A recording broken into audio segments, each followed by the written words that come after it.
Hey, what's happening? This is Chef Rick, Culinary Director here at Eat Marketing. And today, I'm going to show you how to press the perfect smash burger. All right, so now that we have the meat down on the griddle, now we're going to use our smasher.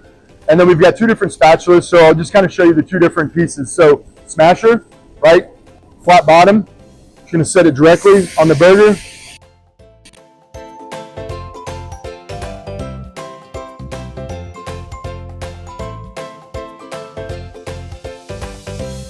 It's going to totally rip the meat apart. So now that I've kind of set this on there, I've moved it, I'm going to set it off to the side.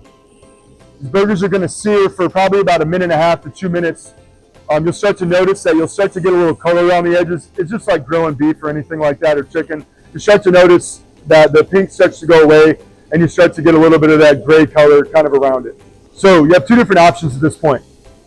Flat spatula like this. This is nice and thin. It's very flexible. Works good for fish. It's not considered a fish spatula, but it works really good for fish because it's very flexible. Also too, it's thin like my chef knife, so it's really easy to work with. There's also another tool that you can use as well. This has a little bit more weight to it, so I can get this at any angle. I can go in from the side, or I can go in from the front. This just has a little bit more weight to it. Honestly, it's all personal preference on what you guys want to use. Me, I kind of gravitate towards this little bit more flexible spatula. I'm kind of used to it.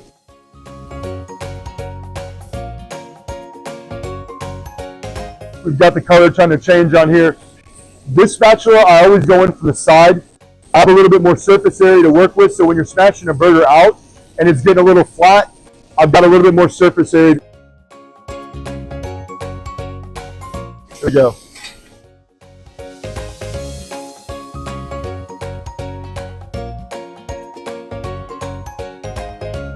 Again, a couple different tools. You always have to have the press, and then it's actual personal preference after that.